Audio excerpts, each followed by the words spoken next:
What is going on, guys? Welcome back to another video. So we are now just 4 days away from the NHL trade deadline, and we had a little mini trade deadline day on Saturday when Ryan Lindgren, Gustav Nyquist, and Seth Jones all got traded. So I got to make my predictions before everybody else gets traded, because we've seen it in recent years. It's not just deadline day where 8 of the top 10 targets heading into the month leading up to the trade deadline is still available. These guys get traded days, weeks, months before the deadline. Obviously, Four Nations did factor a little bit into that. But yeah, it's far more spread out nowadays, which I love as a content creator instead of just that one day being madness. But yeah, we're going to go through 15 different guys. I'm not saying that all of these guys are going to get traded. We're going to go over them. I'm going to say what team I think I'm predicting them to go to, what the odds are that they get traded, because again, some guys' rentals are like 90% plus. There's other guys with term or their team is still in the mix that is not a lock by any stretch to get traded, as well as what I think the return could potentially look like. Are they going to get a first-round pick for them? Are they going to get a second and a fourth-round pick? We're going to break all of that down, my deadline predictions. Let's get after it. And up first, Mikko Rantanen.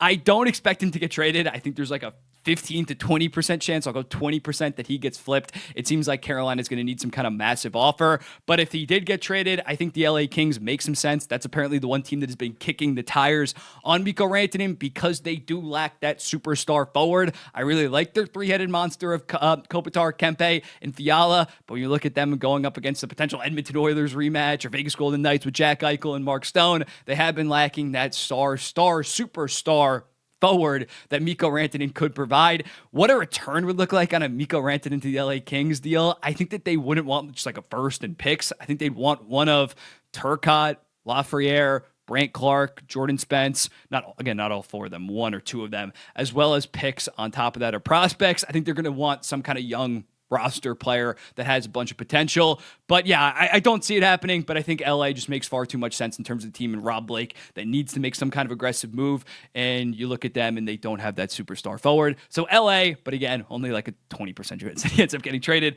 I don't see it happening. I think Carolina just views him as a rental. Even if Martin Necas is balling out in Colorado, we all take Rantanen over Necas 10 times out of 10. That's your deadline move. You're going for it. You're an aggressive team. Last year, you get Jake Gensel. You're going for it yet again. See if you can win the Stanley Cup with Mikko Rantanen. Next up, Kyle Palmieri, the pride of Long Island, the hometown kid. I'm only going to go with like a 35% chance because, again, he's from Long Island. I can easily see him just saying, I'll take a 3 to 4 year deal at $4 to $5 million. Let me just retire on Long Island, where I'm from. And I'd be perfectly okay with that because it's not like they're going to get some massive haul. Where I think that he makes sense, though, is Tampa Bay. I've said this multiple times. The third line badly needs some goal scoring. I really like Nick Paul. He's one of the best third line centers in the NHL, but they've just been plugging and playing with a bunch of randos on that third line. Kyle Palmieri, akin to Blake Coleman and Barclay Goodrow in the 2020 deadline when they made those moves in terms of beefing up that third line. I think that's a great fit in terms of a guy that scored 30 goals last year that can be very physical, be that net front presence, crash the net. I think Kyle Palmieri would be awesome in Tampa Bay in terms of what a return would look like. I think a second and a fourth round pick is about fair for Kyle Palmieri, maybe even a second and a third. This season, 17 goals, 21 assists, 38 points in 59 games. It has been very impressive seeing Kyle Palmieri the last 2 seasons. He's really exceeded my expectations, and I would stink to lose him, but if we get a second and a third round pick, and if we lose to the Rangers tonight and then lose another game this week, it's time to sell if you're Lou Lamoriello, but we'll see. Second and a third to Tampa Bay. Kyle Palmieri. Next up, Yanni Gourde. Speaking of the Tampa Bay Lightning, a former Tampa Bay Lightning player.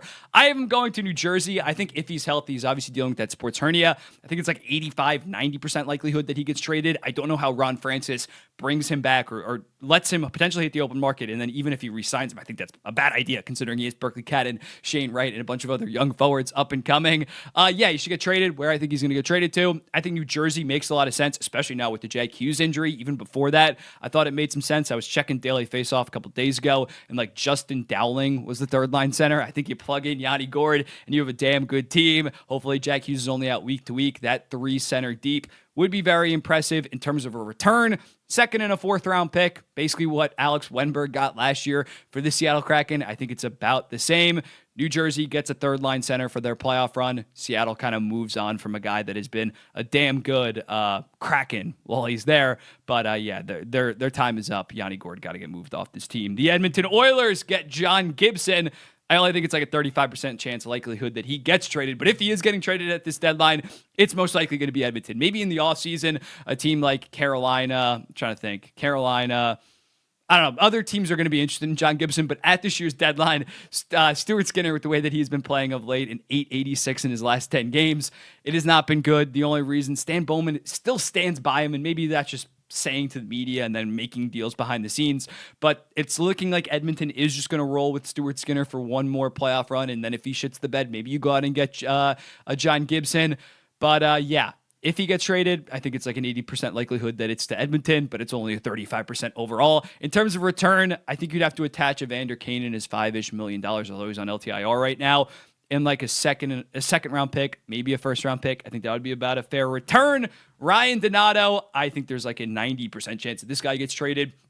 Unrestricted free agent, 28 years old, and is balling out this season. I don't know why Kyle Davidson would sign him to some kind of 4 to 5 year deal that he's going to get on the open market. Ottawa, I think Ottawa is a really good fit for Ryan Donato with the injuries that they have had within their top 9 guys like Pinto, Norris. They have not been able to stay healthy. Bringing a guy like Ryan Donato that has 19 goals, 20 assists, and has 93 hits in 56 games, he would be a very, very good third liner for the Ottawa Senators, and it's not like they'd have to give up a ton. I think it would be a second and a fourth kind of return, because although the numbers would suggest maybe he could go to first round pick, I think we can agree it's in part because he's on Chicago. He's playing up in the lineup. He is a third liner on an actual playoff team. But yeah, very good player, and I like this for Ottawa in terms of telling them, although we've had a rough stretch recently, we believe in you, go make the playoffs, end the rebuild, but we're not going to be doing some kind of like Brock Nelson trade a first and a second or something like that to go get one of the best players. A light buy if you're the Ottawa Senators. Next up, Trent Frederic. I think there's like a 95% chance that he gets traded at this point, considering how bad he's playing, 15 points in 57 games, but he is a year removed from 18 goals, 22 assists, and like 200 hits. He's like a Tom Wilson. He was trending to be like a Tom Wilson light, has obviously regressed this season. But I think it makes sense for a Vegas Golden Knights that even after getting Brandon Saad, I still don't love their winger depth. And I think having a guy like Trent Frederic in your bottom 6 playoff style hockey could be damn good. And if you're the Vegas Golden Knights, I think you'd only have to give up like two fourth round picks, a third flat to get a guy like Trent Frederic. I think Boston would happily do that. And if you're telling me you get Brandon Saad and Trent Frederic for just a third round pick, I know Brandon Saad was a signing, and both of them at a combined like $3.5 million cap hit. That is amazing for a team that went so aggressive at the deadline last year to kind of have more of a mellow one, but still definitely improve the team by picking up those guys for basically nothing. That'd be really good work by Kelly McCrimmon, and I could easily see it happening. Brad Marchand, like a 15% chance of getting traded. I don't see it fully happening unless Boston, like, something massively shifts within that. But yeah, if he gets traded, I think the LA Kings could make sense. Again, if they got Rantanen, they're not also getting Marchand. I'm saying like both are very unlikely, but if they were to get traded, I think the LA Kings do make some sense. When looking at guys, he fits their older core of Kopitar and Doughty. They just fully go for it the next 2 to 3 years. Brad Marchand to potentially win a cup. Their top 4 forwards then would be Kempe, Kopitar, Fiala, Marchand. That would be pretty impressive. In terms of contending with maybe some of those more superstar heavy teams, I think they would have the depth. The top 9 would be insane by adding Brad Marchand.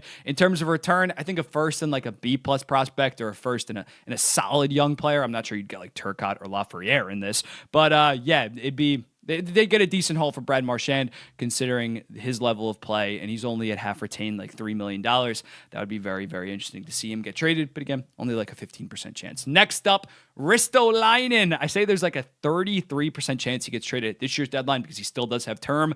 I have him going to the Winnipeg Jets. You look at Winnipeg, it was mentioned on a podcast that I listened to. Shout out to my good friend Alyssa and Connor, Winnipeg Sports Talk. They mentioned how Winnipeg's top 3 defensemen are very undersized. Neil Pionk, Dylan DeMello, and Josh Morrissey. They average out to around like 6 foot. And I'm not saying like size is everything when it comes to defensemen, but they get a big ass dude, a 6'4" guy that absolutely lays out the body. And Rasmus Ristolainen, he has term. That's big for Winnipeg players, for the Winnipeg general manager Kevin Cheveldayoff in terms of the rentals. Last year, you definitely take a swing on guys like Monahan and Toffoli, but they quickly left, and you gave up a first, second, third, maybe even a fourth on top of that. So you go get a guy like Ristolainen that still has 2 years left after this. And also by getting a guy like Ristolainen, then they don't have to give Neil Pionk some kind of massive deal. They could say, Pionk, we're not giving you some kind of like 6x6. We got Ristolainen the next 2 seasons after this at 5.1. So this wouldn't only be, because Winnipeg obviously should be somewhat going for it this offseason, this would also be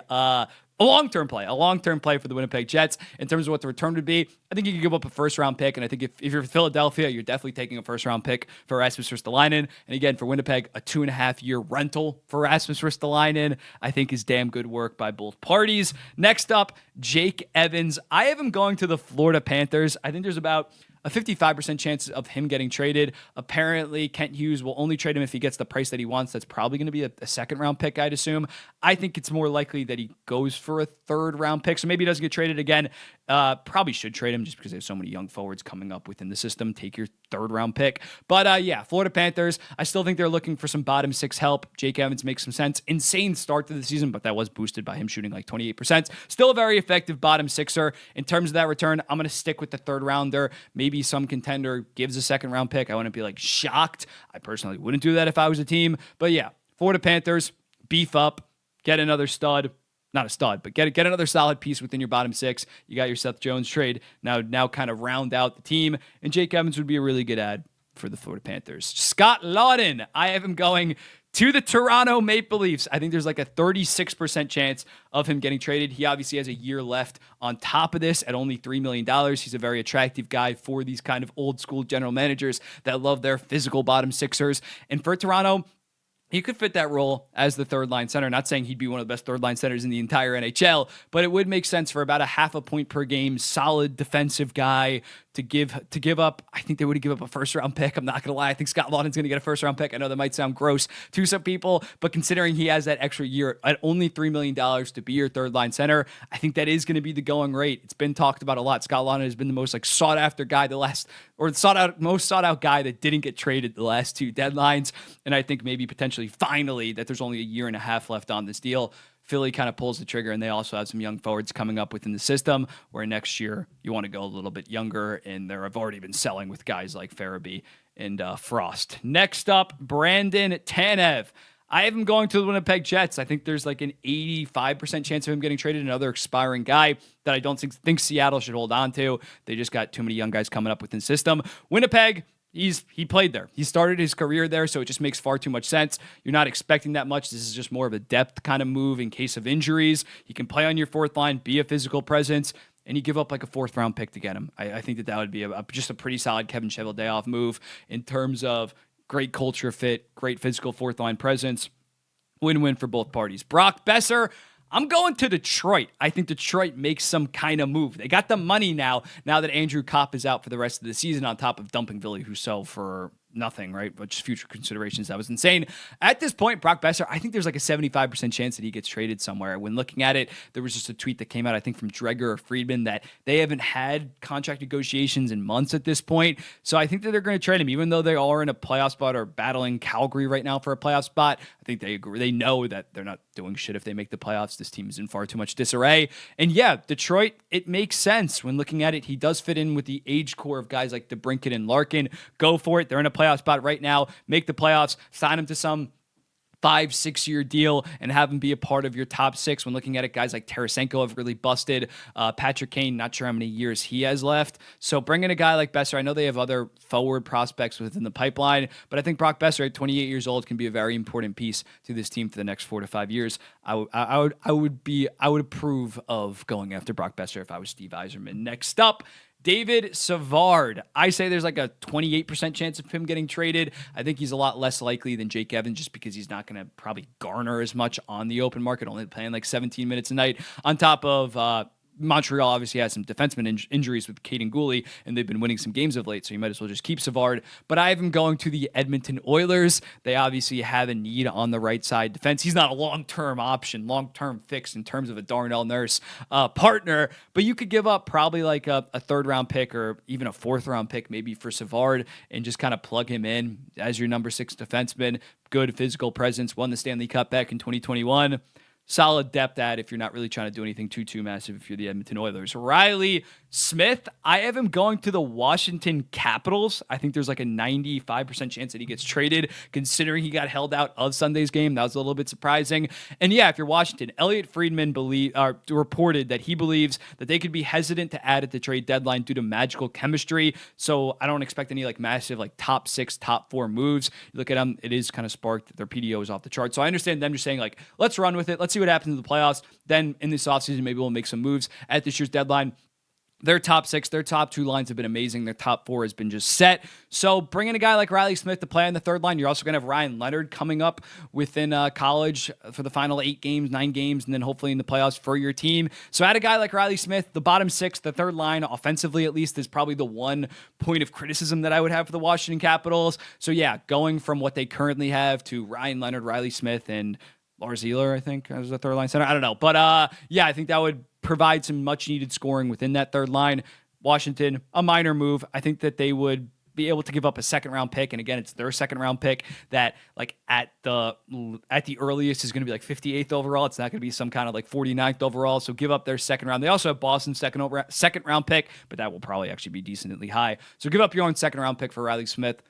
Maybe even a third. I don't know. Riley Smith doesn't have a ton of value. Lastly, we got Mr. Brock Nelson. If you asked me this like 3 days ago, I would have said the Minnesota Wild because he's from Minnesota, because they had those injuries where they could fit him. But I think after Nyquist, it's clear that they're not really going to fully go for it this season, considering they already made the Jiricek trade, considering they have a bunch of salary cap still under the Suter and Parise buyouts. Maybe this summer they'll do something aggressive like that. So as a result, I'm not going too far away from Minnesota. I'm going with the Winnipeg Jets. I think it's like a 65% likelihood that Brock Nelson gets traded at this point.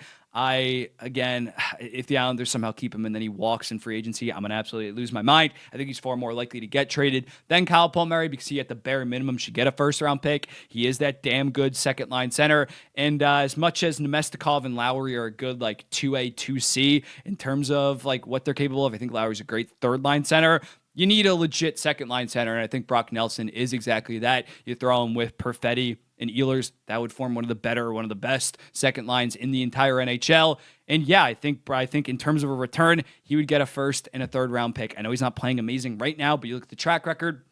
The prior 3 seasons had been around the 30 and 35 kind of guy and is kind of that playoff style of hockey and has a decent amount of playoff success with the Islanders from 2019 to 2021. And even they made the playoffs the last 2 years. Brock Nelson to the Winnipeg Jets. I think they do something very aggressive, whether it's Ristolainen, whether it's Brock Nelson, probably not doing both. But again, it's possible because Ristolainen would not be a rental. I think Winnipeg does some kind of massive move.